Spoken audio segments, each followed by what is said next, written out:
It's time for the show where high culture and pop culture collide. Welcome to Jack. I see none of your friends wanted to play this evening, so you figured you'd just get in touch with old Schmitty. Well, thanks. Makes me feel really important. You should probably understand this right from the get-go. Just because I'm taking time out to play with you does not mean we're best friends now, okay?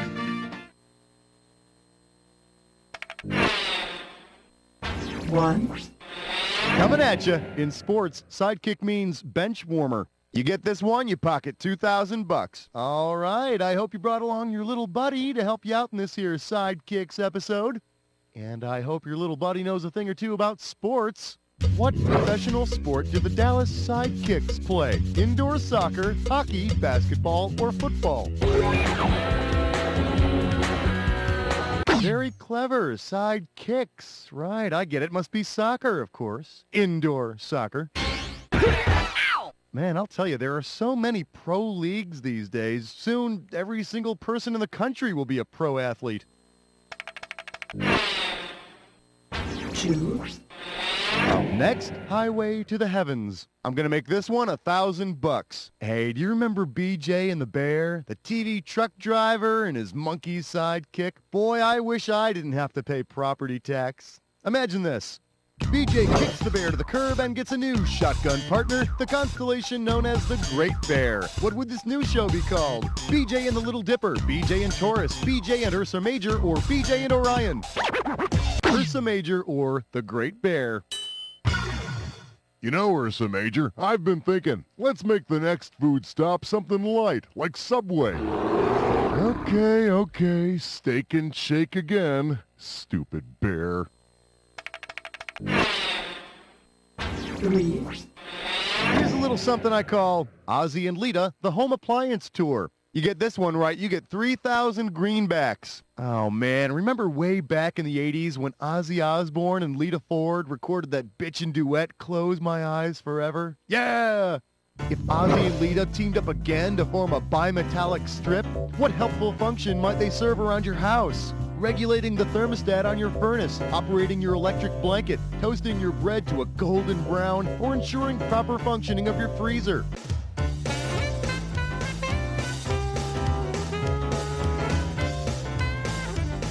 As the name implies, a bimetallic strip is a strip of two pieces of metal that do some weird scientific stuff that you wouldn't understand even if I explained to you, which makes the heat come on. And before we move on to the next question, I'd just like to say, Ozzy! Yeah! Thank you very much. Let's move on. All right, don't freak out at me or nothing, but you're about to jump headfirst into a dis or dat. This dis or dat questions category is, the secret word is implants. Okie dokie, I'm going to read off the names of 7 characters, and I want you to tell me if they're a sidekick to Mitch on Baywatch or to Pee-wee Herman on Pee-wee's Playhouse. As I shout out each one, if it's Baywatch, press the square button. If it's Pee-wee's Playhouse, press the circle button. And hit the triangle to skip the ones you don't know. It's easy, $1,000 for each correct answer, and you lose 1,000 for each one you get wrong or you don't get to. All right, I'm going to start you off with 30 seconds on the clock. Let the magic begin. Zombie, Baywatch, or Pee-wee? Shawnee, Harry, Lonnie, Hobie, Globey, one more, Sherry. All right, so you dropped a couple. I've seen worse. Let's look at your score. Hey, take what you can get. Let's move ahead. 5. The category is chopped liver is not a fantasy. You get it right, you get 2K. See if you can wrap your skull around this. Imagine that Mr. Rourke from Fantasy Island is Jewish because he has a tattoo. Which of these is commonly thought to be true under Jewish law? His family must disown him. He cannot be buried in a Jewish cemetery. He is not permitted to enter a synagogue, or he is not required to observe the Sabbath.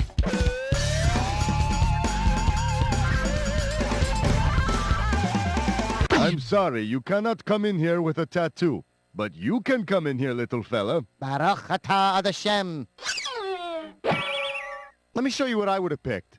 It's true that tattoos are technically forbidden by Jewish law, and the common misbelief among Jews is that if you have a tattoo, you can't be buried in a Jewish cemetery. Although, if it really is a fantasy island, I'd be guessing Mr. Rourke would get himself a Lonnie or a Shawnee instead of a tattoo. You know what I'm saying?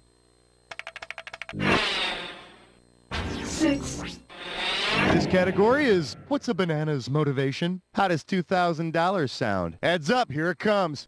Suppose you're sick of always playing second banana. If he knows his chemistry, what advice will your agent give so you'll be ripe for a leading role? Quit all that enzyme action, toots. Convert that starch to sugar, babe. Build up those proteins, sweetheart. Or keep replicating that DNA, sweet cakes.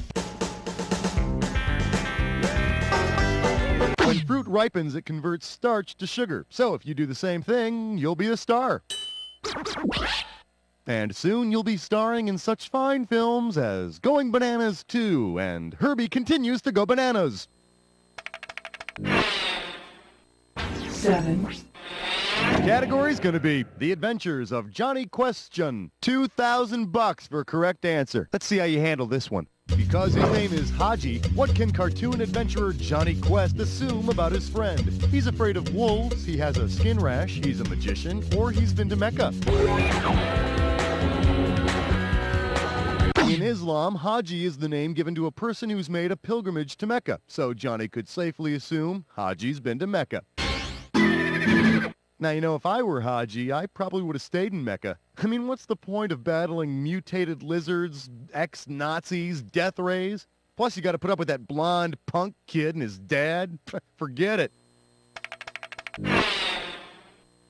8, I'm calling this one My Fair Weather Lady. You're looking at $3,000 on this one. Hey, do you remember in My Fair Lady how Professor Henry Higgins taught Eliza Doolittle to say, "The rain in Spain falls mainly in the plain," which is so true. Well, if Professor Higgins wants to teach Ms. Doolittle to measure how much rain falls mainly in the plain of Spain, what scientific apparatus should he use? A barometer, a pluviometer, a hydrometer, or a rainometer?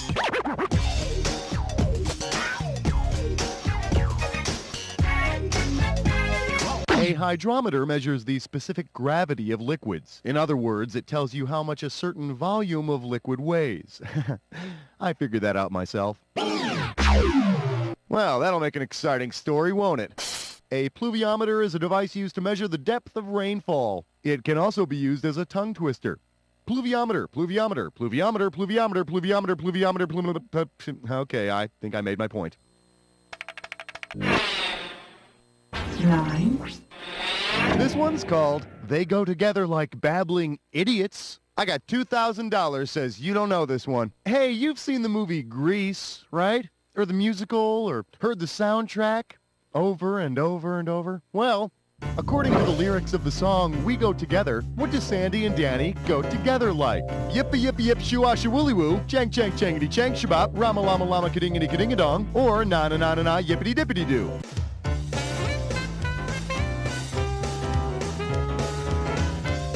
No, but if you believe the song, that's the way it should be. I could have given you some cash if you picked this one. According to the song We Go Together, Sandy and Danny go together like Rama Lama Lama Kadingity Kadingadong. I'd suggest they go together in that flying car of theirs for a visit to Professor Higgins for some speech therapy. Better get set. This one's a When Did Happen. Here's what happens. I show you an event like this. Then I list off 7 other events, like this one. For each one, you have to tell me if it happened before man first walked on the moon, after the moonwalk, or if it never happened at all. When the correct answer lights up, hit your buzzer and you get $1,000. Now, if you buzz in on a wrong answer, well, you'll lose 1,000 every time you're wrong. Hope you got all that. Let's do it. The name of this When Did Happen is Wanted One Hot Mac Daddy. Okay, as if Sandy and Danny weren't hot and greasy enough, it's time to whip up a mess of everybody's favorite meal duo in a box, Kraft cheese and macaroni. Take a look at this step from the package instructions. Dump Kraft macaroni into water. So I'm asking, if you're making it the proper way, are you supposed to do this before you dump in the macaroni, after you dump it in, or do you never do it at all?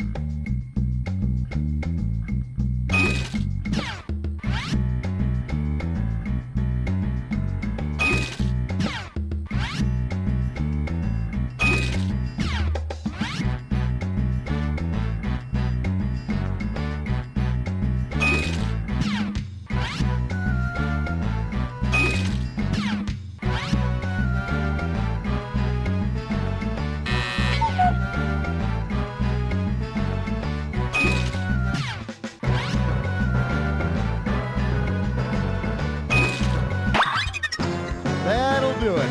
Okay, let's take a look at the damage. Nice job, my friend. Let's see how that affects the big picture. Okay, let's get on with the rest of the show, shall we? 11, Coming at you, funnier than 4 old broads in a condo. We're playing for $3,000 this time. Flex those fingers, here it comes. If the TV series The Golden Girls had been called The Golden Eyes, what could have been its theme song? Thank you for being a gemstone. Thank you for being a poisonous plant. Thank you for being a duck. Or thank you for being a snake.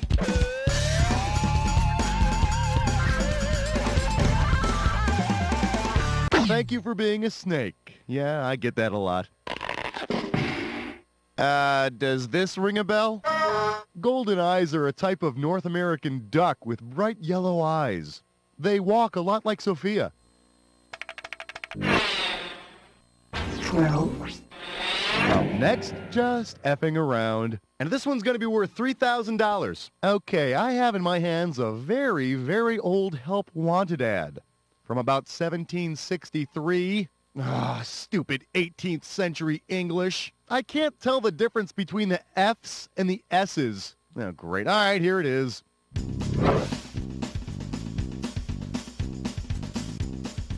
Jonathan Swift, Oscar Wilde, James Bothwell, or Samuel Richard Fun.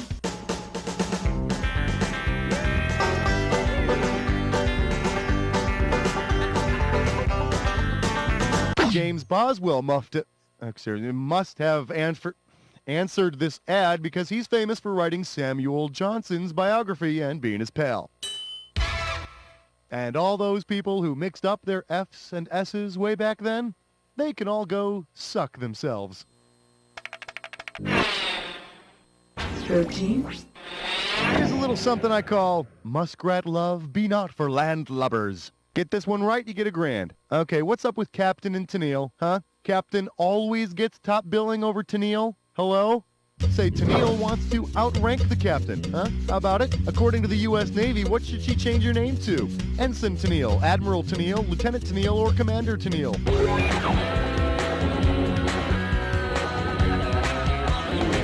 It's only fun until someone loses an eye. Oh, my eye!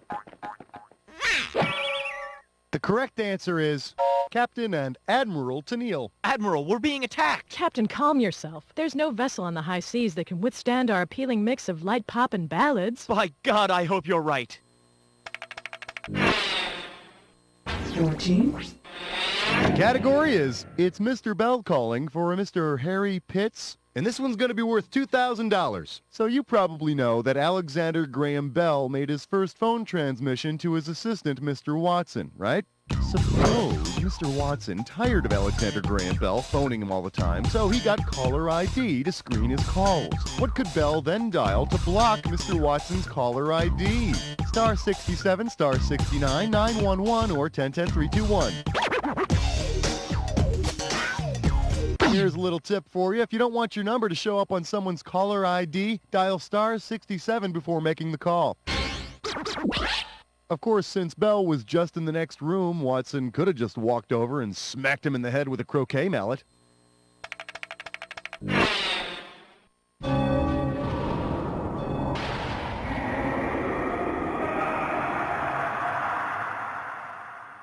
You're about to embark upon the attack. Hit your buzzer when you see two words that match. $2,000 if you're right, 2,000 off if you're wrong. It's not so hard. Just remember this. Remember the clue. It's got to be a match that fits this clue. Who's your goofy, annoying friend?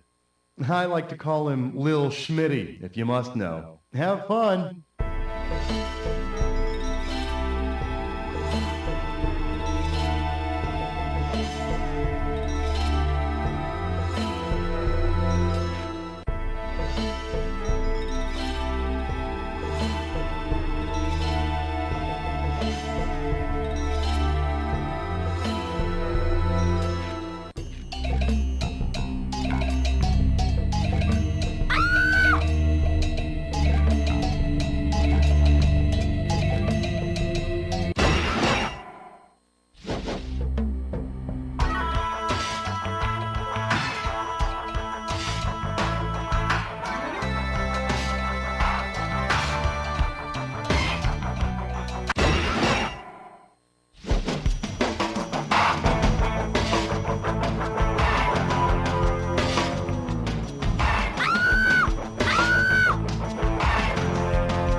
yourself. Let's see how you hurt your final score. That's the game. Well, you did great, but then again, how hard can it be to win against yourself? Find some competition, and then you'll see. You don't know Jack!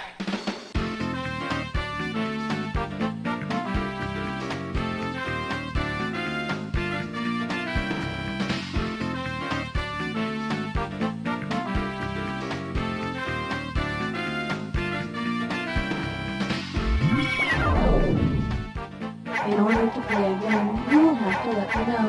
I am unable to read minds.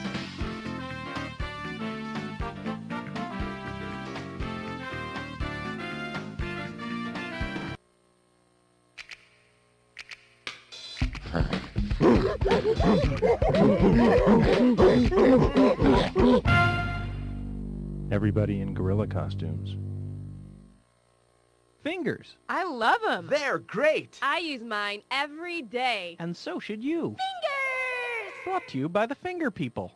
Do you like steak? Mm-hmm. Do you fancy yourself a conquistador? See. Then come on down to Uncharted Steaks, the restaurant for today's modern explorer. We take only the finest steaks and hide them in the restaurant. It's your job to find these steaks and claim them in the name of taste. But beware, many dangers await you on your mission. I took a blow dart in the neck, but it was worth it for that juicy steak. An ornery king beheaded my husband, but hey, what a steak. My daughter was eaten by a lion. I gotta tell you, that was a great steak. So come on down to Uncharted Steaks and claim some steak in El Nombre de Gusto.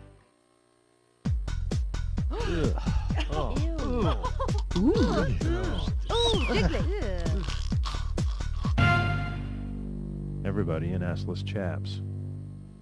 And now, once again, the St. Joseph's Historically Inaccurate Boys Choir. Oh, Abraham Lincoln was the president, and a short president was he. He was only 33 inches tall and wore acid wash dungarees. Oh, he ate a lot of butter, which made him fat, so he tried to get really lean. He practiced for weeks for the triple arts and joined the U.S. figure skating team.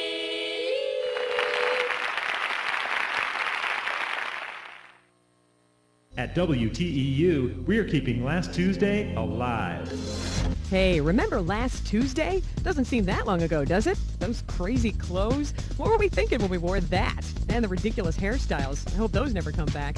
Well, tune in to WTEU to enjoy the sweet sounds of that magical time. Last Tuesday, we listened to songs that really meant something by artists like Kid Rock, Britney Spears, and NSYNC. Sure, come Thursday and Friday, we really were kicking ourselves for ever listening to music like that. But now, we can look back and admit we loved them. So join us, won't you? WTEU, all last Tuesday, all the time.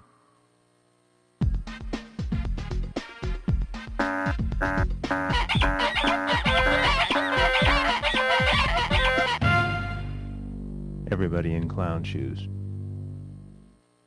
And now, the St. Joseph's Historically Inaccurate Boys Choir. Oh, Genghis Khan was a merry old man, and a very hairy man was he. He invaded Alaska from the north and taught penguins how to speak Chinese. Oh, after the battle he was quite hungry, so he went to a KFC, where he ordered coleslaw, mashed potatoes, and chicken de rotisserie.